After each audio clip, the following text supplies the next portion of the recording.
Welcome back. We're almost finished, if you can imagine. So, what I'm going to do now, I have to say, I'm having far too much fun with this. So I'm really glad that you were able to join me. Because this is a process that I do for myself. I never thought to actually share it with anyone. So when I designed the workshop based around the original painting, I honestly thought no one would ever want to try it. Because to me, it's like a personal growth process for me. And I've done it many times. I've done it. There was one which I've decided now, I've realized that this guy resembles very much the Starbird that was one of the paintings that I did. As he sits on his squeaky again. And that was another inner landscape painting that I did. And I hadn't really thought about it, but as soon as I put the stars in him, I was like, okay. So he's coming back, and he's actually quite prominent. So that's quite interesting. There must be something to do with growth and rebirth also going on, which I'll have to journal about, that I hadn't really thought of until I took another look at it.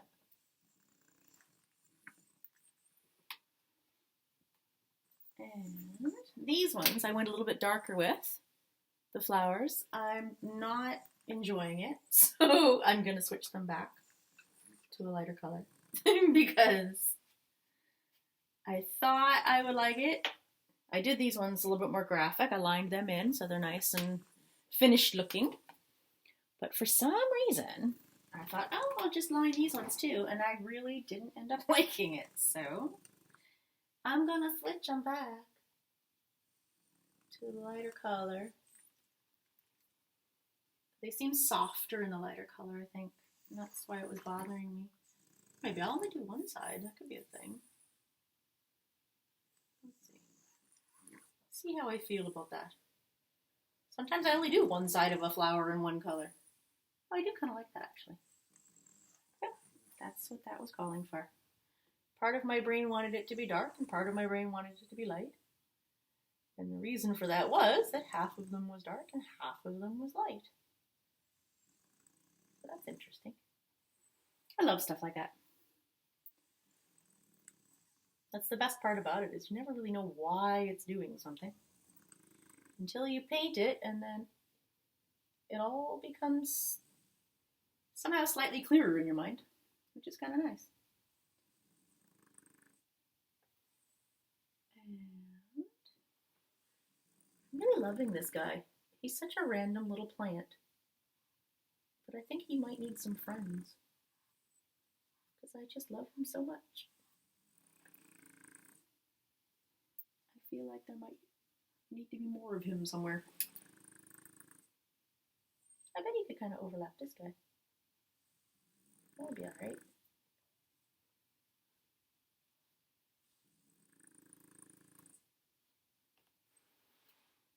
Like that. And this fella here, ow.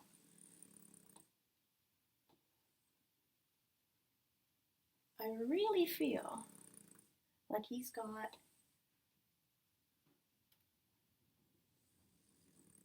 some kind of message going on. And he's got the other one of these funny little plants in his mouth, which kind of resembles an olive branch. So I think there might have been a reason for him to have that. So that makes sense. Huh. All right. How weird is that? And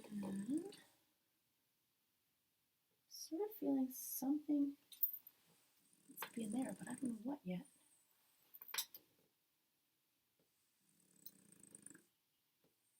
Could be. If I follow this. Sorry if I'm getting in the way of the camera. I am just trying to paint in a straight line, which isn't always easy.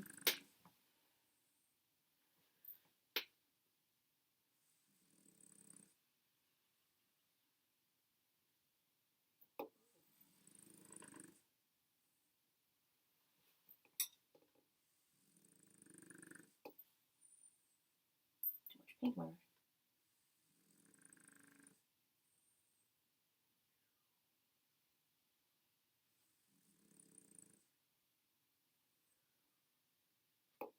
goes in front of that, that's why. I see. Thank you, brain. Here.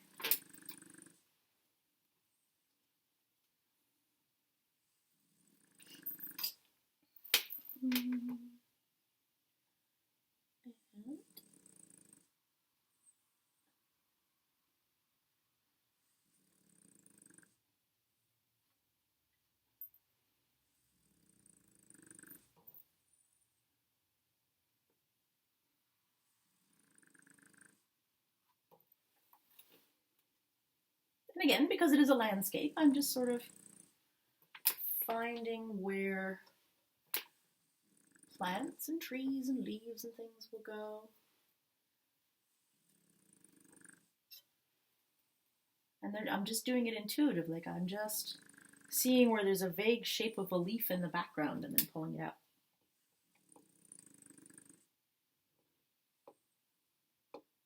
It feels really to me, I don't know why. It feels like a wavy leaf, and I haven't figured out why yet, but I think he's quite fun. I also feel like he needs maybe in a turquoise. He needs veins.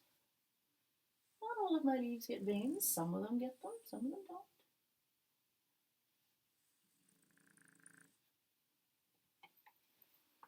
He did. Puppy's gone back to snoring, so I apologize. He's waiting for me to take him for yet another walk. He's very keen on the whole walking thing, which is good, except when I'm herding. You end up kind of feeling like you need a dog walker.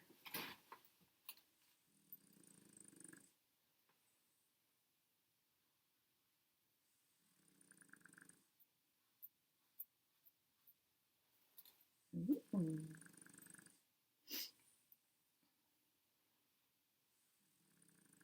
And again, even now, there's going to be things that come up, different symbols, different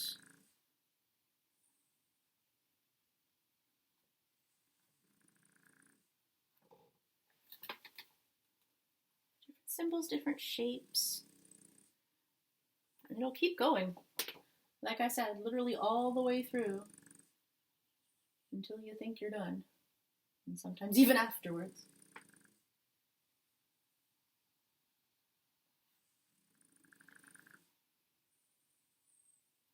He's a very funny looking bird, but I enjoy him.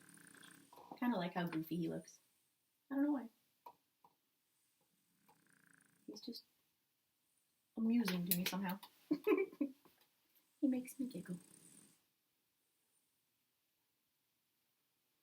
And I need... I need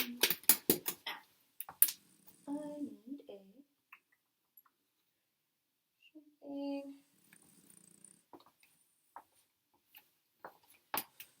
You can really tell the further along you get, the smaller your brushes get. Tinier and tinier as you get sucked into the tiny details. But that's part of the fun. So...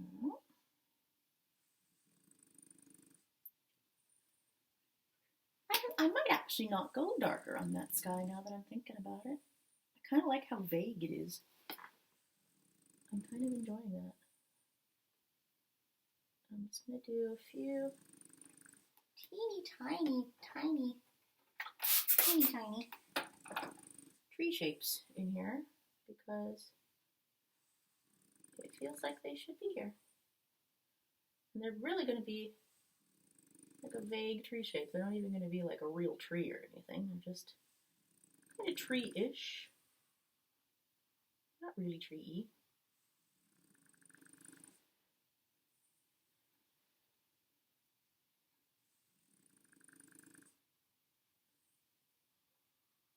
Just going to do a few of them, just to hint at the fact that there might be trees. It might be a forest out there.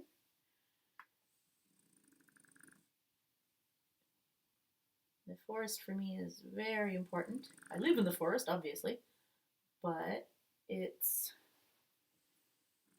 I don't know, for me, it's the most soothing place to be in the world. among the trees and the birds, and dealing with depression and anxiety, anywhere you can find a place of peace is awesome. As I'm sure many others have discovered. I know I'm not the only one.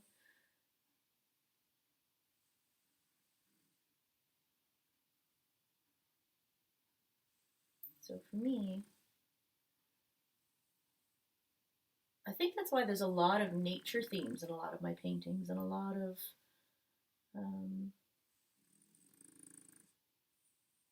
just trees and forests and natural objects and seed pods, and because I am so fascinated by the variation of nature and the way so many things can coexist all at once in the world. And that's a part of my inner landscape as well, is that the natural landscape takes up a huge amount of my soul. It's something that I couldn't live without. I couldn't live without nature. If there were no trees, I don't know how I would survive.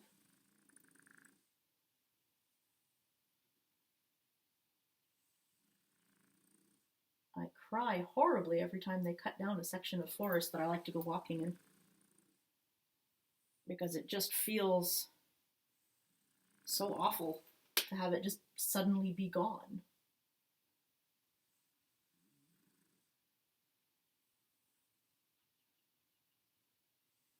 There's a tree down the hill on the other side there somewhere, which is kind of fun.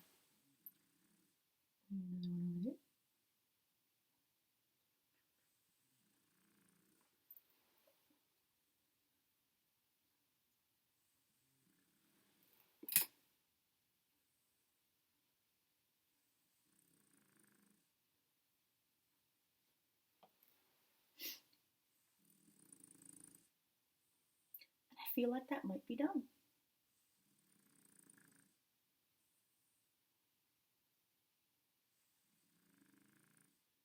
Like I said, I was thinking about going darker with the sky in there. But I'm really enjoying how light it's all feeling. And I think if I went darker with that, it would feel really dark in the middle of the painting, and I'm not sure aesthetically if I want to do that.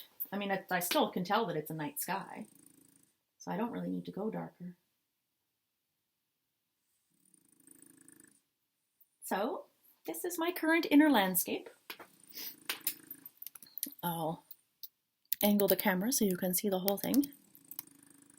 And then I will sit with my journal and my... Sorry, Noodle. It was just the camera taking a dive. It survived. You're all good. No one was murdered by a camera today. It's so funny. He gets all offended. If anything moves in here, he gets super offended. He likes everything to stay exactly the same all the time. So let's see if I can get this somewhere in the middle-ish, sort of, kind of, sort of. No idea. Try it anyway. Do something to that effect. So, this is my inner landscape right now. It's got all of the things that I have thought about or not thought about, depending. Things that have come into my mind that have fascinated me time and time again in some cases. Some parts of it have stayed since the beginning. Like this piece over here, I haven't touched since the beginning of the painting. This one little egg piece here. I outlined him and he stayed exactly as he was, which sometimes happens. Sometimes there's one part that just stays forever.